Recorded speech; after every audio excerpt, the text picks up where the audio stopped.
आपके ख़्याल में आपके 9 माह पूरे हो चुके हैं और अभी तक आपको दर्दें नहीं आई या आपकी डिलीवरी नहीं हुई, तो अब आपका सी सेक्शन होगा।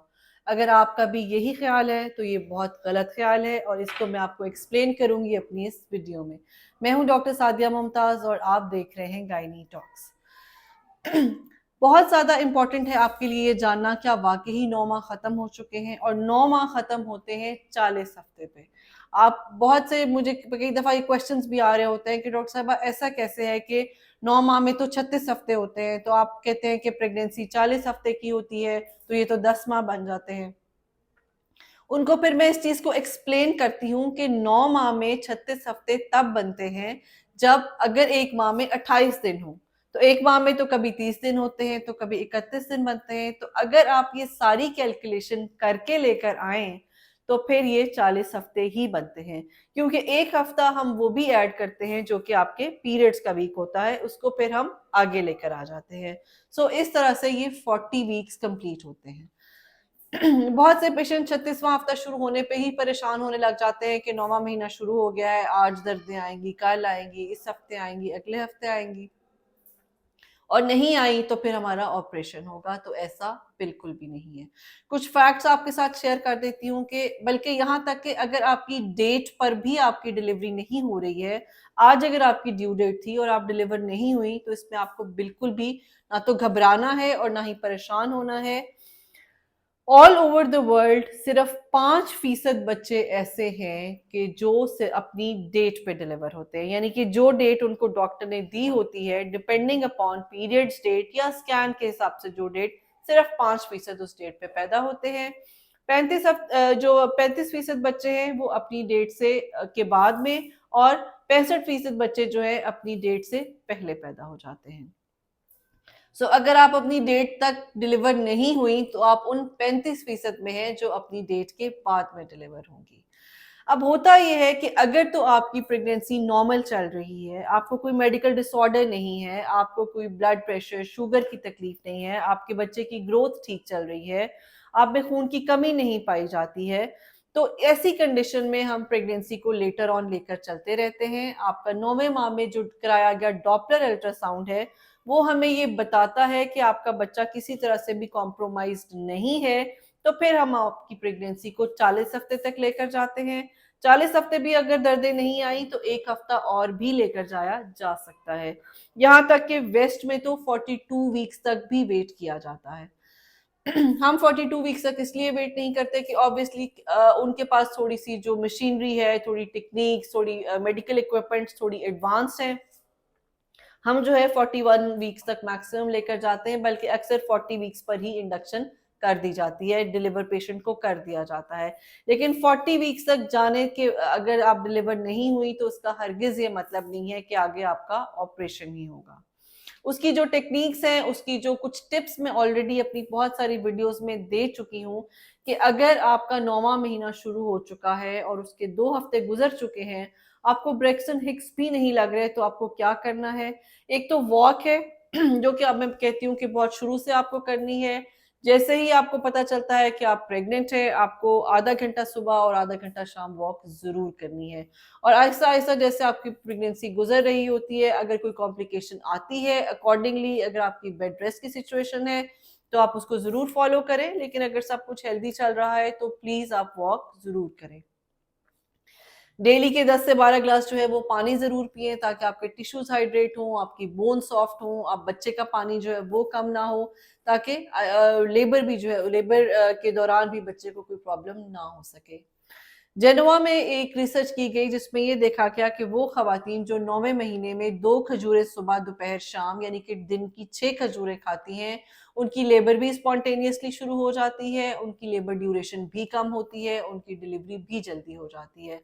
खजूरें जो है मैं वैसे ही बहुत ज़्यादा प्रमोट करती हूँ, तो प्लीज़ अगर आपका 9th मंथ शुरू हो चुका है, तो आप खजूरें लेना शुरू कर दीजिए। आप एक दिन जो है पाइनएप्पल खा लें, 1 बाउल पाइनएप्पल का खा लें, नेक्स्ट डे पपाया ले लें यानी पपीता लें, और कोशिश करें कि रॉ पपीता ना हो, पका हुआ पपीता हो, ताकि उससे भी यूट्रस की जो सर्विक्स है वो सॉफ्ट होना शुरू हो जाती है, वो डायलेट होना शुरू हो जाती है। इंटरकोर्स जो है 9th मंथ में मैं बिल्कुल भी मना नहीं करती, कोई भी डॉक्टर मना नहीं करता, ये सब मिथ्स हैं। आपकी फैमिली की तरफ से प्रेशर होता है कि इंटरकोर्स नहीं करना, बच्चे को नुकसान होगा, बच्चे के सर में पानी चला जाएगा, बच्चा एब्नॉर्मल हो जाएगा, ये हो जाएगा, वो हो जाएगा, थैली फट जाएगी। सो ऐसा कुछ भी नहीं है। 9th मंथ अगर आपका है तो you are allowed to have intercourse, बल्कि इंटरकोर्स करने से सर्विक्स जल्दी सॉफ्ट होती है, आपकी लेबर स्पॉन्टेनियस शुरू हो सकती है। इसके अलावा निप्पल जो है उसके अराउंड जो गोल एरिया है, अगर आप उसका मसाज करते हैं तो उससे भी जो स्टिमुलेशन है वो होती है, uterine stimulation. Oxytocin hormone release होता है, जो कि हम ड्रिप में जो इंजेक्शन डालते हैं, जो कि आप बहुत जानते होंगे इस बारे में कि ड्रिप में टीके डाले हैं तो दर्दें शुरू हो गई हैं। निप्पल के अराउंड जो गोल पार्ट है, एरियोला है, उसका मसाज करने से नेचुरल ऑक्सीटोसिन रिलीज होती है। अब अगर आप ये सब कर चुके हैं, and yes one more thing, Raspberry T अगर आपको अवेलेबल हो जाती है तो प्लीज डेली का 1 कप रास्पबेरी टी आप 38 वीक्स के बाद पी लेंगी तो 40 वीक्स से पहले पहले आपकी लेबर जो है वो नेचुरली स्टार्ट हो जाएगी।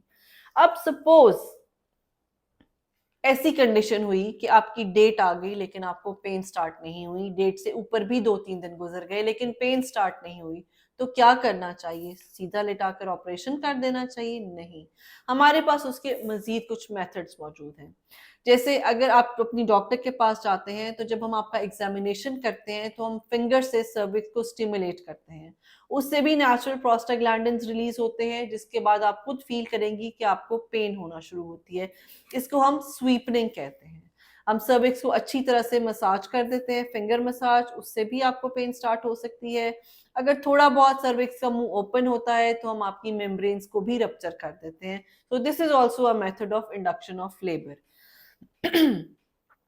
कई दफा अगर 40 वीक्स के बाद आपको दाखिल कर ही लिया गया है इंडक्शन के लिए तो फिर टैबलेट्स होती हैं, 2 तरह की टैबलेट्स होती हैं। एक वो टैबलेट्स होती हैं जो आपको हर 4 घंटे के बाद दी जा सकती हैं, एक वो टैबलेट्स होती हैं जो आपको 6 घंटे के बाद 2 टैबलेट्स दी जाती हैं, जेल फॉर्म में होती है। वो उससे ये बेसिकली प्रोस्टाग्लैंडिन्स होते हैं जो कि सीमन में मौजूद होते हैं, या ऑक्सीटोसिन जो जिससे रिलीज होती है। सो ये आपकी, इसको हम 6 आवरली बेसिस पे या 4 आवरली बेसिस पे, डिपेंडिंग अपॉन कि आपकी लेबर कब स्टार्ट हुई, फिर वो कब प्रोग्रेस हुई, आपकी डायलिटेशन किस तरह से हुई। अगर तो आपकी डायलिटेशन होना शुरू हो जाती है, लेबर स्टैब्लिश हो जाती है, फिर उसको हम फर्दर उसी तरह से चलाते हैं और ड्रिप लगा के मजीद उसको ऑगमेंट कर देते हैं। लेकिन अगर आपको इन गोलियों से भी दर्दें नहीं आती तो फिर थोड़ा सा रेस्ट देकर डोजेज रिपीट की जाती है। अनलेस के बेबी के हार्ट रेट जो है वो ठीक रहता है, कोई प्रॉब्लम नहीं होता। अगर आपका बच्चे का पानी जो है हम ऑलरेडी मेम्ब्रेन स्ट्रक्चर कर चुके हैं, लाइकर क्लियर चल रहा है, तो हम उसको मॉनिटर करते रहते हैं। और मोर देन 80% ऑफ जो पेशेंट्स हैं जिनको हम इंड्यूस करते हैं वो नॉर्मल डिलीवर हो जाती हैं। सो आपके लिए एक तसल्ली बख्श लाइन ये है कि अगर आपकी डिलीवरी की डेट आने वाली है या 1-2 दिन गुजर भी चुके हैं तो हमारे पास इंडक्शंस के मेथड मौजूद हैं जिनसे हम आपकी नॉर्मल डिलीवरी कर सकते हैं। और एक ये कॉन्सेप्ट के जो गोली से जो दर्दें दी जाती हैं वो ज़्यादा स्ट्रांग होती हैं, ज़्यादा सख्त होती हैं, ये एक मिसकंसेप्शन है।